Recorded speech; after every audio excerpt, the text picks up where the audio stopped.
Hi there guys, and welcome to another train simulator video. It's me here, Pilotboy94, and today unfortunately I'm doing a product that I think is hard for me to do because it is a bad product. What am I talking about? Well, I'm not talking about this 175 here or that HSC over there. I'm actually talking about this 150 here. Unfortunately, I cannot recommend this at all to anyone. If you can actually hear it idling, it is actually the same sounds. See, the engine's right here. It's exactly the same sounds as on the 165. And to be honest with you, in real life, they are not exactly the same sounds. The external modelling for the train is actually pretty decent. It's not bad. I like the little weathering effects on the front here.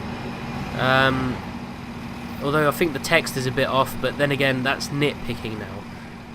Right, so I'm going to jump in the cab here and I'm going to show you around because, to be honest with you, why not? One thing I find really weird is that on the start-stop buttons, the stop light is actually lit up. I'm pretty sure on the 150 that is only lit up when the engine is actually off. So I find that really, really odd there. But anyway, starting up the train, unfortunately, is pretty easy, like any other train. Like any other train, you know, starting up is fine, but I find it weird that they could have done a little bit more with this, unfortunately. Cycling through the lights is actually pretty good for a Dovetail game one, because most Dovetail games, you just have the standard light, you know, on or off and tail. But on this, look at this. So we got off, we got the tail, we got markers, we got night, and then we got day, which is pretty good, I suppose. So the train detailing, like I said, on the exterior is actually pretty good. And yes, there is a with the cab view, you also have a passenger view with pretty much all Dovetail games. Unfortunately, it is the most low resolution thing ever, and to be honest with you, very, very disappointed. I mean, this could have been a good one. I don't need, personally, as a scenario builder, I don't want to even use this on a scenario. But anyway, I digress, and we'll start by opening the doors. That's fine. I like that realism there with the two lit up buttons. Right, in the cab there is quite a few moving parts. This window moves, which I find really, although it's quite nice actually. Like, the sound could be better, but there's no wind noises or difference in noise when you open and close the windows, unfortunately. But both side windows open. The blinds here move both individually as well, which is pretty good. So, and that's about it really in terms of what you get, and also cab light, which the switch is over here, which you can operate with the switch or by pressing L like any other train. Did you hear that? The doors sounding was still going, and then the guard's buzzers buzzed off, which I found really weird.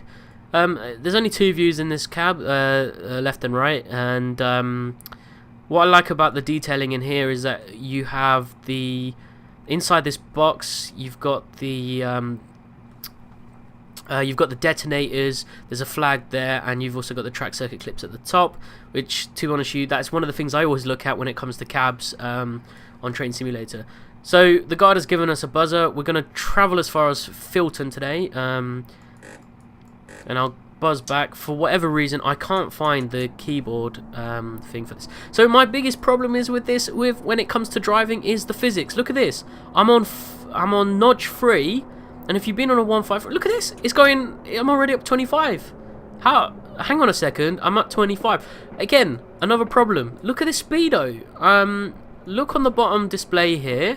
It says 22.7.9. Look, it's going up. Look at this speedo. The speedo's just saying 20. Find that weird. AWS, pretty standard. It's a pretty basic system. DRA, there's a DRA on this, which I quite like, as a realism point of view. But to be honest with you, pretty disappointing.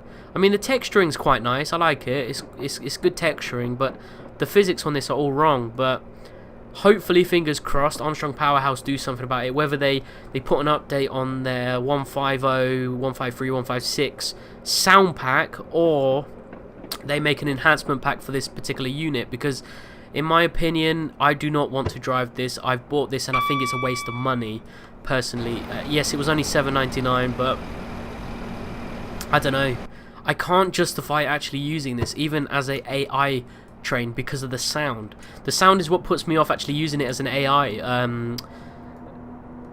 So I think I might just stick with the old Thompson Interactive 150, sorry, instead of using this unfortunately hunk of junk for scenarios in the western region. Oh, and another thing is, this train doesn't actually go up to 75 miles per hour, which is really weird, because in reality this train is maximum speed at 75 miles per hour. But I'm going to slow down now, and I'm going to show you the door animations, because I find them really odd, especially for a sliding door train like this one. So here we are now, coming up to Lawrence Hill, which is just in the Bristol area. So from the outside, again, it doesn't look too bad, but the sound is all off. The physics, again, there's something wrong with the physics, because the braking's really weird, and the accelerating is really weird. So let's stop the train here. Let's open the doors. Look how quick these doors bloody open. Jesus Christ. That's not realistic to a sliding door train, is it? But anyway, like, this train, Class 150, not the most impressive thing in the world, but I'm glad that they finally included the Dash 1 version of it, because I've been stuck with the Dash 2 version for a little while. Actually, quite a while, if I can recall myself. But I like this for what it is. Unfortunately, I don't like it. Like I've already explained, there's quite a few problems with it, and unfortunately, I have to say it's a no from me. If I was Simon Cowell, it would be a no from me. But here, watch the doors. How quick is that? That's too quick. Oh well, jump back into the cab, let's drive again. I'm going to put this in notch 2. Look how quickly this thing accelerates. It's too quick. To be honest, you listen to that sound as well, it's pretty disappointing. I mean, I think, in my opinion, they should have... I don't know if Thompson Interactive actually still exists, because I haven't really seen any new products for them for quite a little while.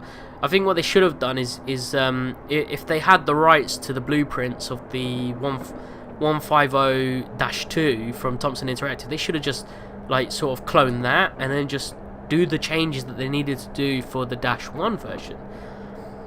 It turns out they haven't done that, as you can see here, but hopefully, fingers crossed, because I love Armstrong Powerhouse and I know they like they're focused on the British stuff, so I'm hoping that they do improvements on this, because that's the only reason why I'm making this video, really, because I'm hoping that they will do a different, you know, they will improve on this, whether in an enhancement pack, which is what they've been doing recently. They've done the Class 91 and the Class 175. I'll put links to both of those videos on the screen now, so if you want to go see them, go check them out. Click on those annotations. But hopefully they do something about it, because I personally, I'm not going to use the word hate because it's quite a strong word, but I very much dislike how this train reacts under the physics and everything. I mean, look, we're going uphill at 1 in 75, but yet in notch, let's see, notch 3. No, notch 4. Yeah, notch 3, 4, it still goes up. I mean, in real life it would be struggling at this point. Right, hopefully you might be able to see here how the train doesn't actually speed up to 75 miles per hour, which is what it is real life limited to. You probably won't see it in this because we're going uphill.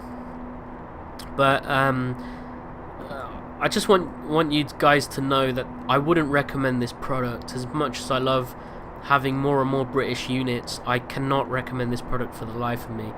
And unfortunately, the only reason why I'm doing this is because I want to use this train, and I'm hoping that Armstrong Powerhouse, like I suggested, does an improvement on this, because Dovetail Games, I don't know what you're doing. It might be because you're focusing your time solely on the beta of the next generation train simulator, but unfortunately this is a disappointment in my opinion. But that's not to say that Train Simulator is going downhill at all, because it's not.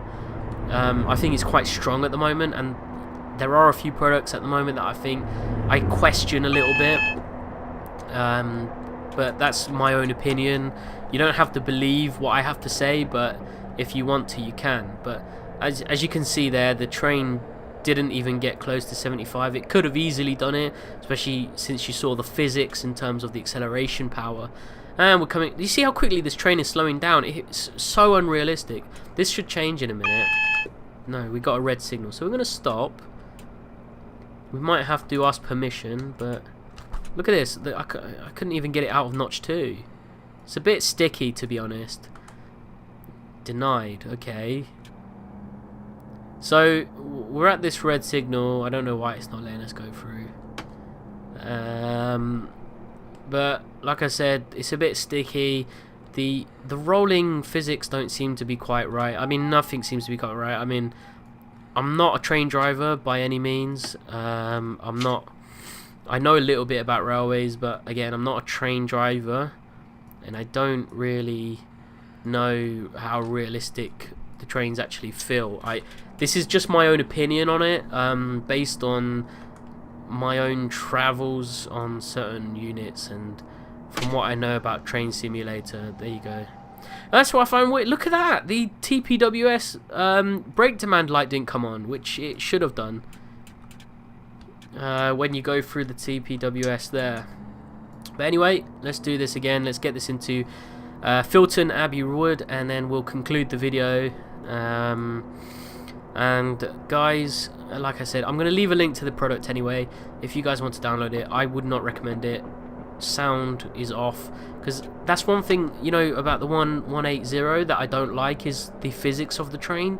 However, I will use it, and I have used it on as AI, because it actually has a decent sound set and a decent exterior model, which to be honest, I quite like.